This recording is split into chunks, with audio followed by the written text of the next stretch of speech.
అనుకున్నాడు దేవుడు నువ్వు కావాలని, నిన్ను కని పెంచాడు దేవుడు తనలా ఉండాలని.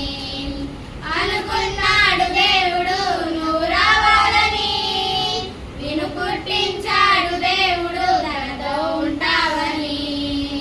కష్టమైన సహిస్తాడు, జగములైనా స్తుతిస్తాడు, ప్రేమతో నిన్ను కన్నాడు నువ్వు దాటిపోవద్దని.